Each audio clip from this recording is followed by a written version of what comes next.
அனைவருக்கும் வணக்கம். கும்பராசிக்காரர்களுக்கு அலட்சியம் வேண்டாம், அவசியமாக பாருங்கள், இது நடந்தே தீரும் என்று சொல்லக்கூடிய வகையில் பிப்ரவரி 13ஆம் தேதியிலிருந்து எந்தெந்த விஷயங்கள் கும்பராசிக்காரர்களுக்கு அமைய போகின்றன, கனவில் கண்டவையெல்லாம் நிஜமாக கையில் வரக்கூடிய இனிமையான தருணமாக மாறுவதற்கான வாய்ப்பும் யோகமும் எந்தெந்த விஷயங்கள்ல கிடைக்க இருக்கு என்று பார்க்கும்போது, நிச்சயமாக லாபஸ்தானத்தில் வீற்றிருந்த சுக்கிரன் மிக வலுவாக விரயஸ்தானத்திற்குள் நுழைகிறார். கும்பராசிக்காரர்களை பொறுத்த வரைக்கும் 4 மற்றும் 9ஆம் இடத்தின் அதிபதியாக இருக்கிறாருங்க. சுகாதிபதியும் பாக்கியாதிபதியுமாக இருக்கக்கூடிய சுக்கிரன் விரயஸ்தானத்திற்கு வருவது பொதுவாக சாதகமற்ற ஒரு அமைப்பாக இருந்தாலும், உச்சம் பெற்ற செவ்வாயுடன் இணைந்து சஞ்சரிப்பதால் இந்த தருணத்தில் சுப விரயங்கள் அபரிவிதமாக ஏற்படக்கூடிய ஒரு இனிமையான தருணமாக அமைய போகிறது. எனவே சொந்த வீடு, திருமணம் உள்ளிட்ட பல்வேறு விதமான சுப நிகழ்வுகள் நடைபெறும். எதிர்பார்க்கக்கூடிய வேலை வாய்ப்பு ஒப்பந்தங்கள் மிக சிறப்பாக நடைபெறுவதற்கான யோகம் நிறைந்த ஒரு தருணமாக மாறுகிறது என்பதை கும்பராசிக்காரர்களுக்கு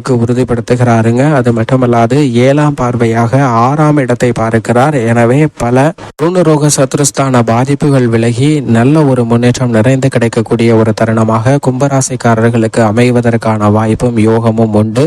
பொதுவாக சுக்கிரனை பொறுத்த வரைக்கும் நவ கிரகங்களிலே செல்வ செழிப்பை வாரி வழங்கக்கூடிய, திடீர் அதிர்ஷ்ட யோக வாய்ப்புகளை அள்ளி கொடுக்கக்கூடிய தன்னிகரற்ற கிரகமாக செயல்படுபவர் தான் சுக்கிரன்.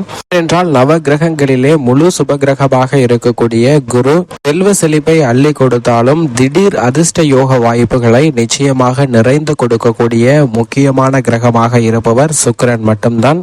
அப்படிப்பட்ட சுக்கிரன் மிக வலுவாக இருக்கும் போது மிக பெரிய அளவுல முன்னேற்ற வாய்ப்புகள் நிச்சயமாக கிடைக்கும். அதுவும் இந்த தருணத்தில் தசாபுத்திகளின் அடிப்படையில் சுக்கிரமாதிசை நடைபெறுகிறவர்களுக்கு சுக்கிரனின் நட்பு கிரகமாக இருக்கக்கூடிய புதன், சனி, ராகு, கேது புக்திகள் நடைபெற்றால் நிச்சயமாக இந்த தருணத்தில் கனவில் கண்டவை எல்லாம் நிஜமாக கையில் வரக்கூடிய இனிமையான தருணமாக மாறுவதற்கான வாய்ப்பும் யோகமும் அதிர்ஷ்டமும் நிறைந்திருக்கிறது என்பதை தெளிவாகவும் துல்லியமாகவும் உறுதிப்படுத்துகிறார். அது மட்டுமல்லாது சுக்கிரனின் பார்வையில் குரு சமகிரகமாக இருந்தாலும் கூட குருவின் பார்வையில் சுக்கிரன் பகை கிரகமாக பார்க்கப்படுகிறாருங்க. எனவேதான் தனுசு ராசியில் சுபத்துவ பாதையில் சஞ்சரித்துக் கொண்டிருக்கக்கூடிய சுக்கிரன் தற்போது சுபத்துவ பாதையிலிருந்து நீங்கி உச்சம் பெற்ற செவ்வாயுடன் இணைந்து சஞ்சரிக்க போகிறாருங்க. அப்படி சஞ்சரிக்கக்கூடிய இடம் என்பது சுக்கிரனின் நட்பு கிரகமாக இருக்கக்கூடிய சனியின் ஆட்சி வீடான மகர ராசியாக பார்க்கப்படுகிறது. சனிக்கும் சுக்கிரன் நட்பு கிரகமாக இருக்கிறாருங்க. இது மட்டுமல்லாது செவ்வாய் சமகிரகமாக பார்க்கப்படுகிறார். சுக்கிரனின் பார்வையில் தற்போது உச்சம் பெற்ற செவ்வாயுடன் இணையக்கூடிய சுக்கிரனின் அமைப்பு என்பது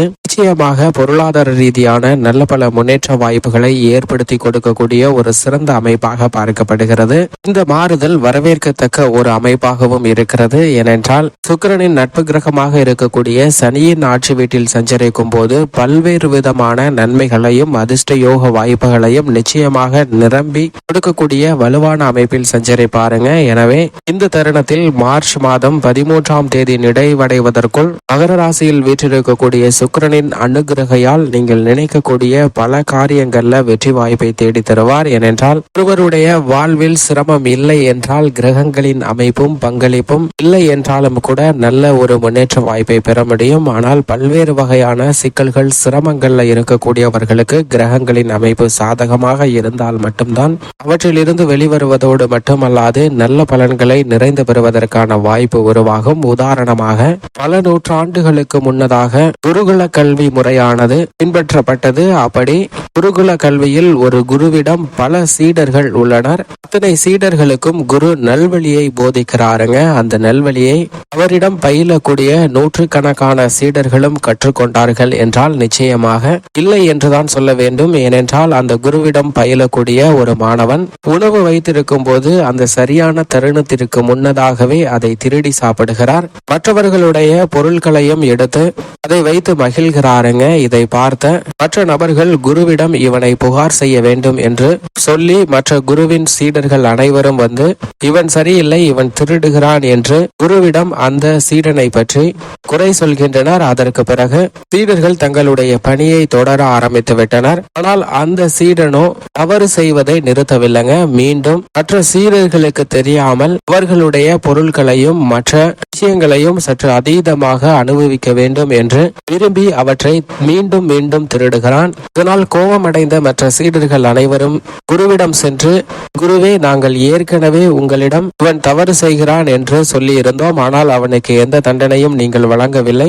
இனியும் நாங்கள் பொறுத்து கொள்ள முடியாது. இந்த ஆசிரமத்தில் ஒன்று அவன் இருக்க வேண்டும், இல்லை என்றால் நாங்கள் இருக்க வேண்டும். இதை நீங்கள் தான் முடிவு செய்ய வேண்டும் என்று மிகவும் கோபமாக குருவிடம் அனைத்து சீடர்களும் தங்களுடைய கருத்துக்களை தெரிவிக்கின்றனர். ஆனால் குருவோ, உங்களிடம் நான் சொல்வதற்கு ஒரே ஒரு பதில் மட்டும்தான் உள்ளது. அந்த சீடன் கண்டிப்பாக இங்குதான் இருக்க வேண்டும். நீங்கள் வெளியே செல்கிற வேண்டும் என்று விருப்பப்பட்டால் நிச்சயமாக செல்லலாம். அதற்கு நான் அனுமதி கொடுக்கிறேன் என்று அந்த குரு சொல்கிறாருங்க.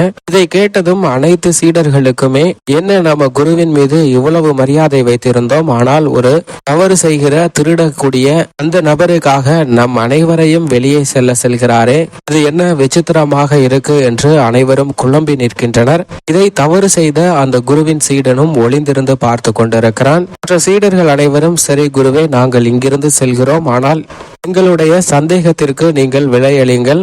என்றால் தவறு செய்த ஒருவனுக்காக நீங்கள் தவறே செய்யாத எங்கள் அனைவரையும் வெளியில் செல்ல சொல்கிறீர்கள். இதுதான் எங்களுக்கு குழப்பமாக இருக்கிறது என்று கேட்க, குருவோ மறுமொழியாக சொல்கிறார், நீங்கள் அனைவரும் நற்பண்புகளை கற்றுக்கொண்டீர்கள். வாழ்வில் எப்படி மகிழ்ச்சியாக வாழ வேண்டும் என்பதையும் கற்றுக்கொண்டீர்கள். மற்றவர்களுக்கு துன்பம் கொடுக்க கூடாது என்பதையும், முன்னேற்ற பாதையில் எப்படி செல்ல வேண்டும் என்ற நற்குணங்களை பல வகையில் நீங்கள் அனைவரும் கற்றுக்கொண்டீர்கள். எனவே நீங்கள் வெளியே செல்வதால் யாருக்கும் எந்தவிதமான பாதிப்பும் இல்லை. ஆனால் அந்த சீடனோ இன்னும் நற்குணங்களை கற்றுக்கொள்ளவில்லை. அவன் நற்குணங்களை கற்றுக்கொண்டால் மட்டும்தான் இந்த ஆசிரமத்தை விட்டு வெளியே செல்ல முடியும். அப்போது மட்டும்தான் நான் அவனுக்கு அனுமதி கொடுப்பேன் என்று சொல்கிறாருங்க. இதை மறைந்திருந்து கேட்ட அந்த தவறு செய்த நபரும் வருந்துகிறார். வருந்தி நான் திருந்தி வாழ முயற்சி செய்வேன் என்று குருவிடம் உறுதிமொழி அளிக்கிறாருங்க. இதுபோன்றுதான் நம்மளுடைய வாழ்விலும் பல்வேறு வகையான இன்னல்கள், சிரமங்கள், வேதனைகள், அவமானங்கள், போராட்டங்கள் நிறைந்திருந்தாலும் கூட ஒரு குரு தன்னுடைய மாணவனுக்கு எப்படி நல்லது செய்ய வேண்டும் என்று நினைக்கிறாரோ, அதே போன்று மிக வலிமை வாய்ந்த சுகங்களை அள்ளித்தரக்கூடிய சுக்கிரன் மிக வலுவாக தசாபுதிகள் உச்சம் பெற்று சஞ்சரித்தாலோ அல்லது தற்போது நட்பு கிரகத்துடன் இணைவதன் காரணமாக உங்களுடைய வாழ்வில் முன்னேற்றத்திற்கான பல வழிகளையும், நீங்கள் கனவில் கண்ட எல்லாவற்றையும் நிஜமாக கையில் வருவதற்கான வாய்ப்பையும் ஏற்படுத்தி கொடுக்க போகிறாருங்க. இந்த சந்தர்ப்பத்தை தவற விட்டுவிட வேண்டாம். சரியாக பயன்படுத்தி கொண்டால் நிச்சயமாக நல்ல முன்னேற்ற வாய்ப்பு நிறைந்து கிடைக்கும் என்பதை தான் சுக்கிரன் தெளிவாக உறுதிப்படுத்துகிறார். ஏனென்றால் தனுசு ராசியில் இருப்பதை விட தற்போது மகர ராசிக்கு மாறக்கூடிய சுக்கிரன் உச்சம் பெற்ற செவ்வாயுடன் இணைகிறாருங்க. பொதுவாகவே சுக்கிரன் சுபத்துவ பாதையில் சஞ்சரிக்கும் போது 2, 4, 5, 7, 9 மற்றும் 11 ஆகிய இடங்கள்ல அபரிவிதமான வளர்ச்சியை ஏற்படுத்தி கொடுப்பார். ஆனால் அதே சமயம் பாவ கிரகங்களின் சேர்க்கையால் 3, 6, 11 ஆகிய இடங்கள்ல மிகப்பெரிய மாற்றத்தை ஏற்படுத்தி கொடுப்பாருங்க. அப்படிப்பட்ட சுக்கிரன் தற்போது உச்சம் பெற்ற செவ்வாயுடன் இணையக்கூடிய இந்த தருணம் என்பது அஷ்டமஸ்தானத்தில் இருந்தாலும் அஷ்டம லட்சுமி யோகத்தை நிறைந்து கொடுக்க போகிறார். ஜென்ம ராசியில் வீற்றிருந்தாலும் இந்த தருணத்தில் மிக அபரிவிதமாக பலங்களை அள்ளி கொடுக்கக்கூடிய வலுவான அமைப்பில் சஞ்சரிக்கிறாருங்க. ஏனென்றால் இந்த தருணத்தில் மங்கள யோகமானது நிறைந்து கிடைக்கிறது. சுக்கிர மங்கள யோகம் நிறைந்து கிடைக்கக்கூடிய இந்த தருணத்துல நிச்சயமாக எந்த பணிகளை கையில் எடுத்தாலும் அவை அனைத்தும் திருப்திகரமாக செய்து முடிப்பதற்கான வாய்ப்பும் யோகமும் அதிர்ஷ்டமும் நிரம்பி கிடைக்கக்கூடிய ஒரு இனிமையான தருணமாக அமைகிறது என்பதில் சந்தேகமே இல்லை என்பதை சுக்கிரன் தெளிவாக உறுதிப்படுத்துகிறார். கும்பராசிக்காரர்களின் குடும்ப சூழ்நிலையை பொறுத்த வரைக்கும் விரயஸ்தானமாகிய 12ஆம் இடத்தில் உச்சம் பெற்ற செவ்வாயுடன் இணைந்து சஞ்சரிக்கக்கூடிய சுக்கிரனால் சுக்கிர மங்கள யோகம் நிறைந்து கிடைக்கிறது. நிச்சயமாக விரய செலவுகளை தவிர்க்க முடியாதுங்க. ஜென்ம ராசியில் ராசியின் அதிபதியும் ஆட்சி பலம் பெற்றிருக்கிறார். அவருடன் முதன்மை கிரகமாக இருக்கக்கூடிய சூரியனும் வித்யாகாரகமான புதனும் இணைந்து சஞ்சரிக்கிறார். எனவே இந்த தருணத்தில் நீங்கள் எதிர்பார்க்கக்கூடிய நல்ல வாய்ப்பு கிடைக்க வேண்டும் என்றால் நிச்சயமாக இந்த விரய செலவுகளை சுப விரயங்களாக மாற்றிக்கொள்ளலாங்க. அதில் எந்த விதமான தடையும் இல்லை. திருமணம், பல்வேறு வகையான புதிய முதலீடுகள், சொத்துக்கள் வாங்குவதற்கான அதிர்ஷ்ட யோக வாய்ப்பு நிச்சயமாக உண்டு. 7 சனியின் நடுப்பகுதியாக இருந்தாலும் கூட இவற்றில் தடை ஏற்படாது. சரியாக பயன்படுத்திக் கொள்ளுங்கள். அலுவலக ரீதியாக சின்ன சின்ன தொல்லைகள், தொந்தரவுகள் இருக்கும். ஆனால் நீங்கள் எதிர்பார்க்கக்கூடிய சலுகைகள் இந்த தருணத்தில் உங்களை தேடி வரும். தொழில்துறை, வியாபாரத்துறையில் மூலப்பொருட்களின் விலை அதிகரித்தாலும் கூட லாபத்திற்கு குறைவு இல்லை என்பதை தெளிவாகவும் துல்லியமாகவும் ஆட்சி பலம் பெற்ற ராசியின் அதிபதி உறுதிப்படுத்துகிறாருங்க. கலைத்துறையின் நாயகனாக இருக்கக்கூடிய சுக்கிரன் விரயத்தில் செவ்வாயுடன் இணைந்திருப்பதால் அலைச்சல் அதிகரிக்கலாம். கடின உழைப்பை ஏற்படுத்த வேண்டிய ஒரு தருணமாக இருந்தாலும் நீங்கள் எதிர்பார்க்கக்கூடிய